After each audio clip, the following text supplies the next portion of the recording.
ജയ്പൂരിൽ നിന്ന് 60 കിലോമീറ്റർ യാത്ര ചെയ്താലട്ടാ ദേവമല്ലി എന്ന് പറഞ്ഞ സ്ഥലത്തെത്തുക.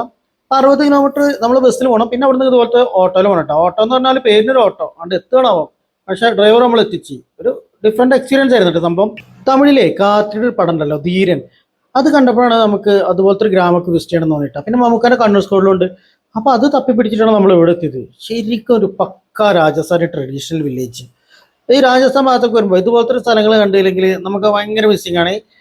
ആകുമ്പോൾ എനിക്ക് ഭയങ്കര ഇഷ്ടമായി. അവിടെ എത്തിപ്പെട്ട ഒരു സ്ഥലം ഉണ്ടല്ലോ, നമുക്ക് ചെറുതായിട്ടൊരു പേടിയൊക്കെ ഉണ്ടായിരുന്നു കേട്ടാ. ആൾക്കാരെ നമ്മൾ എങ്ങനെ ഇവർ ആക്സെപ്റ്റ് ചെയ്യോ, പുറമേയുള്ള ആൾക്കാരില്ല എങ്ങനെ കാണുമെന്നൊക്കെ.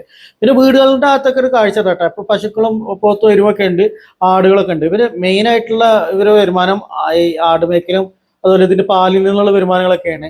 ആ പക്ക ട്രഡീഷണൽ ആയിട്ടുള്ള ഒരു സംഭവം ഉണ്ടല്ലോ, കാണുമ്പോൾ കിട്ടുന്ന ഒരു ഫീൽ ഉണ്ടല്ലോ, ഭയങ്കര ഇരുന്നിട്ട് നല്ല ഇഷ്ടമായി എനിക്ക്. എന്തായാലും നമ്മൾ എൻ്റെ മറ്റേ സിറ്റിക്കകത്ത് പോകണമെങ്കിൽ നമുക്ക് ഒന്നുകൂടി ഇഷ്ടമാവും ഇതുപോലത്തെ ഗ്രാമീണ പ്രദേശങ്ങളല്ലേ. പിന്നെ ഇതാണ് ഇവിടുത്തെ ഒരു ഹോസ്പിറ്റൽ കേട്ടോ. അതുപോലെ ഇവിടെ 20 രൂപ കൊടുത്ത ബെഡ് സ്പേസ് കിട്ടും. ഇവിടെ ഒരു അമ്പലം ഉണ്ട്. അപ്പോൾ അവിടുത്തെ പിൽഗ്രിംസിനുള്ളതാണ് ഈ ഒരു ബെഡ് സ്പേസ്. ഒരു ബ്ലാങ്കറ്റും തരും, ഒരു ബെഡും ഉണ്ടാവും. ബെഡില്ല, സോറി, ഈ ഒരു കട്ടിലും 20 രൂപ എടുത്താൽ മതി. അപ്പോൾ റീസണബിൾ ആയിട്ട് താമസിക്കാം. അപ്പോൾ ഐ ലവ് ദേമല്ലി, ഇതാണ് ആ കാണുന്ന അമ്പലം. ഞാൻ അമ്പലത്തിൽ കയറിയില്ല. സൺസെറ്റ് ടൈം ആയപ്പോഴേ ഞാൻ മെല്ലെ അവിടുന്ന് വലിഞ്ഞിട്ടാണ്. കാരണം അതുകൊണ്ട് നമുക്ക് ജയ്പൂരിലേക്കുള്ള ബസ് പിന്നെ കിട്ടൽ കുറവാണ്. കുറെ ചങ്കളും കിട്ടിയിട്ട് ഓട്ടോറിക്ഷയിൽ. ഇതൊക്കെ ഒരു എക്സ്പീരിയൻസ് തന്നെയായിരുന്നു കേട്ടോ മക്കളെ.